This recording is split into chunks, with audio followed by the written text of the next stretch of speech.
दीपक खामिद साहब से मेरा बहुत सीधा सवाल है कि आपके अपने 20-25 साल के मीरा भाईंदर के कार्यकाल में आपने ऐसा कौन सा काम किया है कि जिसके लिए मीरा भाईंदर शहर की जनता गर्व महसूस करे कि दीपक खामिद साहब हमारे शहर के अभियंता है। और खामिद साहब, आपके मुझे नहीं पता है आपके कितने साल, मैं आपको आज तक एक बार भी नहीं मिला।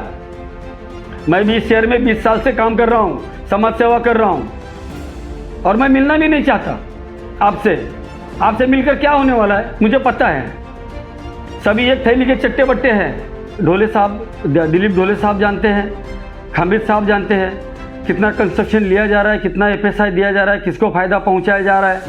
उसमें MLA भी सब, दोनों MLA शामिल है, पूरे प्रशासन व्यवस्था, सभी नगर सेवक शामिल है। जनता की आंखों में धूल झोंकने का काम चालू किया है। मैं ये बताना चाहता हूँ खामिद साहब, 36 स्कूल है, मात्र 8000 विद्यार्थी उसमें पढ़ते हैं। ये वाकई में बहुत बड़ी शर्मिंदगी की बात है। 30 स्कूलों में ऐसा मुझे एक स्कूल दिखाए कि जिस स्कूल में कम से कम 30,000 40,000 फुट का कोई ग्राउंड है, जिसके चलते बच्चों की शिक्षा के साथ में उनके फिजिकल फिटनेस के लिए कुछ वहाँ पर एक्टिविटीज़ होती है। एक भी स्कूल दिखाए तो मैं आपको पहले बता दूं एक सवाल के साथ में, 2200 करोड़ कहाँ खर्च होते हैं, इसका ब्यौरा आप मीरा भाईंदर की जनता को देंगे क्या? नमस्कार दोस्तों, मैं हूं राम और आप देख रहे हैं जनता समाचार। हमारा मीरा भाईंदर शहर एक ऐसा शहर है जहां पे हर वक्त कुछ न कुछ ऐसी घटनाएं होती रहती हैं, कुछ ऐसे वारदात होते रहते हैं जो यहां के समाज सेवकों के अंदर चिंगारी फूंक देते हैं और जिसके चलते यहां के बहुत सारे समाज सेवक क्रांतिकारी बनते हैं।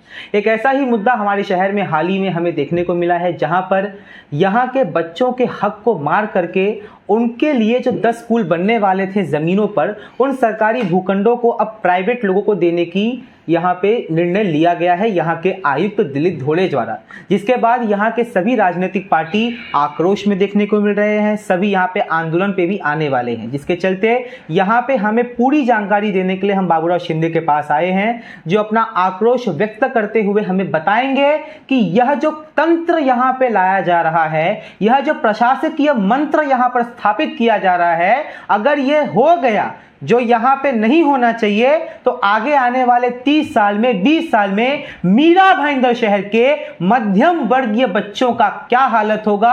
उन बच्चों का जो एक गरीब घर में पैदा हुए हैं, उन बच्चों का जो बड़े बड़े स्कूलों में नहीं जा सकते, सरकारी स्कूल ही एकमात्र जिनके लिए विकल्प है, उस विकल्प को चकनाचूर कर देने वाला यह निर्णय कितना घातक होगा उनके लिए और कितना कलंक का पात्र होगा मीरा भाईंदर महानगर पालिका के लिए, यह बाबूराव शिंदे साहब हमको बताएंगे। बाबूराव शिंदे साहब, हमारे मीरा भाईंदर शहर में 36 स्कूल हैं, जिसको लेकर के यहाँ के जो मेयर हैं, डिप्टी मेयर हैं और आयुक्त साहब हैं बहुत ही गर्व महसूस करते हैं। लेकिन शायद उनको ये बात पता होनी चाहिए कि 8000 विद्यार्थी पढ़ते हैं 18 लाख की आबादी में, 3 लाख विद्यार्थी होंगे और 3 लाख की विद्यार्थी में खाली 8000 विद्यार्थी अगर आपके 36 स्कूल में मिलाकर पढ़ते हैं तो वो आपके लिए गर्व का नहीं बल्कि कलंक का एक लक्षण है। तो इसके संदर्भ में भी आप 10 जमीनों को प्राइवेट एंटिटी को दिया जा रहा है, इसके संदर्भ में आप क्या आक्रोश व्यक्त करेंगे?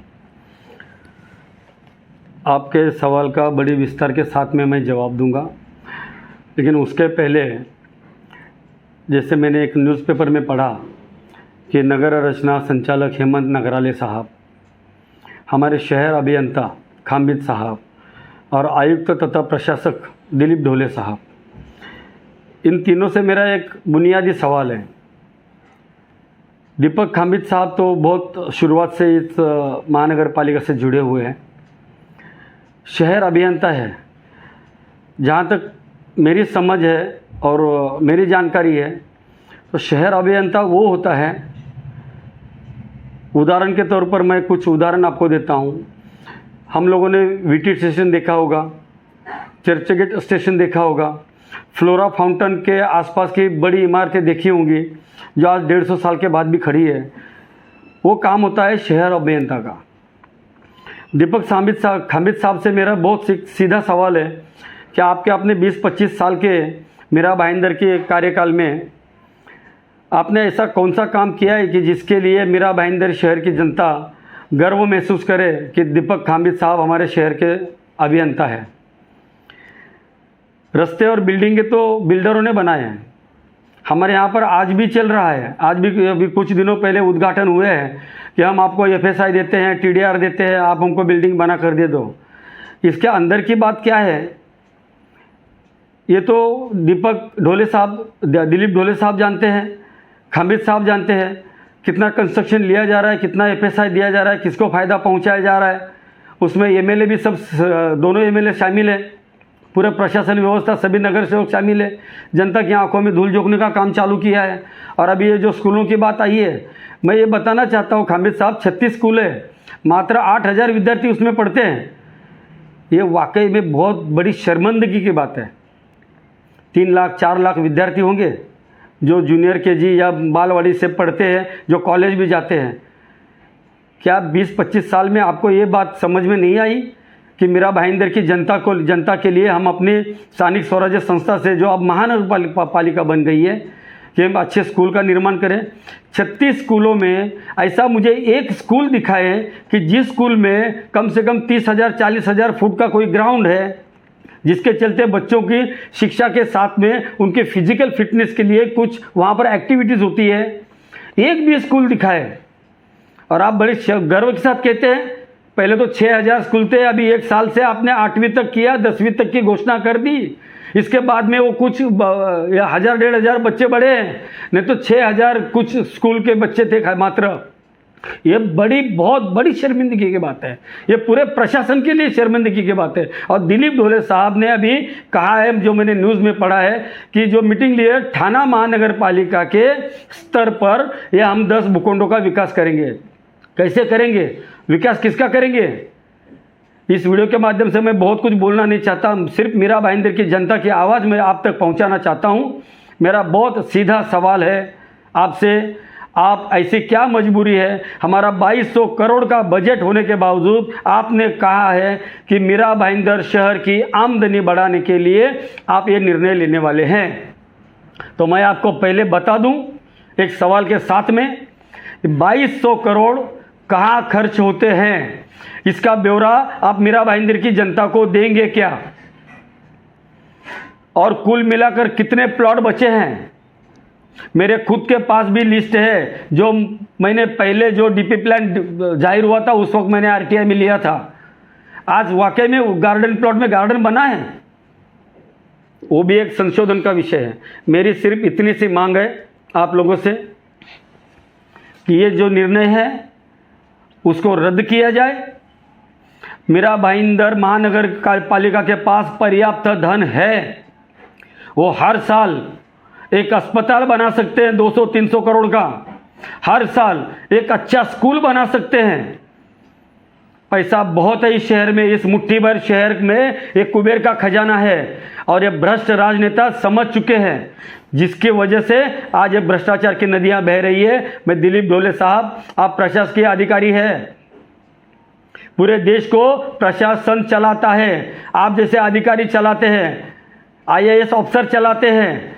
ये आपकी जिम्मेदारी है कि आप जनता के साथ धोखा न करें। जनता के साथ पूरी ईमानदारी के साथ में आपने संविधान की शपथ ली है और उसके ऊपर कायम रहते हुए आपको एक आपकी जिम्मेदारी बनती है। एक तो पहली बात, एक तो आप ये निर्णय को तुरंत खारिज कीजिए। इस वक्त जनप्रतिनिधि नहीं है, महानगर पालिका भंग हो चुकी है। इतने बड़े फैसले लेने का आपको कानूनन, जहाँ तक जितना मेरी जानकारी है, आपको हक नहीं है। ये कोई इमरजेंसी वाला फैसला नहीं है कि जिसके चलते अगर यह फैसला नहीं लेते हैं तो मीरा भाईंदर की जनता को ऑक्सीजन नहीं मिलेगा, सांस नहीं ले पाएंगे, ऐसी कोई समस्या नहीं है। इसके ऊपर निर्णय हम साल भर के बाद भी, चुनाव के बाद भी ले सकते हैं, जब लोक प्रतिनिधि आकर सदन में बैठेंगे। ये उनका अधिकार है, आप उनके अधिकार का हनन मत कीजिए, यह मेरी आपसे विनती है। और खामिद साहब, आपके, मुझे नहीं पता है आपके कितने साल, मैं आपको आज तक एक बार भी नहीं मिला। मैं भी इस शहर में 20 साल से काम कर रहा हूँ, समाज सेवा कर रहा हूँ, और मैं मिलना भी नहीं चाहता आपसे। आपसे मिलकर क्या होने वाला है मुझे पता है, सभी एक थैली के चट्टे बट्टे हैं। मेरा सिर्फ इतना कहना है कि जो नगरालय साहब, संचालक नगर रचना दीपक खामिद साहब, शहर अभियंता और आयुक्त तथा प्रशासक साहब दिलीप ढोले, मैं आप तीनों से विनती करता हूं, शहर में कुछ सांस लेने भर की जगह बची है तो उसको बचाइए और उधर वह उस जगह पे कुछ अच्छा कार्य करने की कोशिश कीजिए। शिंदे